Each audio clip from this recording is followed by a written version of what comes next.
नमस्कार दोस्तों, welcome back our YouTube channel G K just knowledge. दोस्तों, आज के इस वीडियो में हम बात करेंगे संसद के बारे में। संसद की चर्चा भारतीय संविधान में अनुच्छेद 79 में है। संसद में दो सदन होते हैं, लोकसभा और राज्यसभा। संसद के 3 अंग होते हैं, लोकसभा प्लस राज्यसभा प्लस राष्ट्रपति। संसद का निर्माण 1927 ईस्वी में लुटियंस और बेकर ने किया था। संसद शब्द फ्रेंच भाषा से लिया गया है। दोस्तों, अब देखते हैं संसद के अंगों के बारे में। बेसिकली संसद के 3 अंग होते हैं, लोकसभा प्लस राज्यसभा प्लस राष्ट्रपति। इन तीनों को मिलाने पर संसद का निर्माण होता है। तो हम पहले लोकसभा के बारे में पढ़ते हैं। लोकसभा।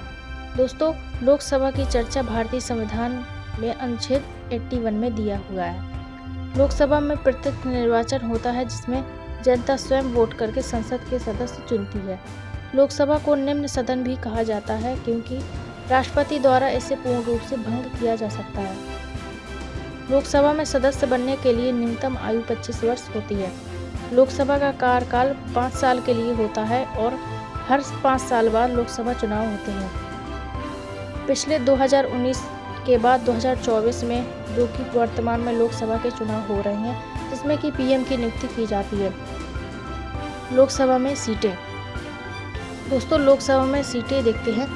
दोस्तों, लोकसभा में कुल 552 सीटें हैं, लेकिन वर्तमान में 543 सीटें हैं, जिसमें कि 2 सीटें मनोनीत हैं और 541 सीटें हैं जो निर्वाचित सीटें हैं। मनोनीत सीटें एंग्लो इंडियन के लिए हैं, जिसके बारे में उल्लेख अनुच्छेद 331 में दिया हुआ है, और वहीं नवनिर्वाचित में 512 सीटें राज्यों के लिए है और अन्य 19 सीटें केंद्र शासित प्रदेशों के लिए है। दोस्तों, वर्तमान में 17वीं लोकसभा चल रही है और वर्तमान में लोकसभा के अध्यक्ष ओम बिरला हैं, जो लोकसभा में बैठकों की अध्यक्षता करते हैं। दोस्तों, संसद के अंगों में अब हमारा दूसरा पार्ट है राज्यसभा। तो हम राज्यसभा के बारे में देखते हैं। दोस्तों, अब जानते हैं राज्यसभा के बारे में। संसद का दूसरा सदन है, जिसे हम राज्यसभा कहते हैं। राज्यसभा को संसद का उच्च सदन कहा जाता है, क्योंकि यहाँ पर एजुकेटेड लोग बैठते हैं। वहीं राज्यसभा को बूढ़ों का सदन भी कहा जाता है, क्योंकि राज्यसभा में जो सदस्य बनने की न्यूनतम आयु होती है वह 30 वर्ष होती है। राज्यसभा का गठन 3 अप्रैल 1952 को हुआ था और इसकी चर्चा अनुच्छेद 80 में दी गई है। राज्यसभा की कुल सीटें। दोस्तों, राज्यसभा की कुल सीटें के बारे में जानते हैं। दोस्तों, राज्यसभा में कुल सीटें 250 हैं, लेकिन वर्तमान में 245 सीट हैं, जिनमें से 233 सीट निर्वाचित हैं और 12 सीट मनोनीत हैं। 12 सीट जो मनोनीत है, उसमें राष्ट्रपति के द्वारा चुने गए सदस्य होते हैं और राष्ट्रपति उन 12 सीटों को मनोनीत करते हैं। बाकी 233 सीटें बचती हैं, जिनमें कि 233 सीटों में 229 सीटें राज्य सरकारों के लिए हैं और 4 सीटें केंद्र सरकार के लिए होती हैं। इन सीटों पर अप्रत्यक्ष निर्वाचन होता है, जहां जनता वोट नहीं करती है, जहां राज्यों के एमएलए या विधायक वोट करके एमपी या संसद के सदस्य चुनते हैं।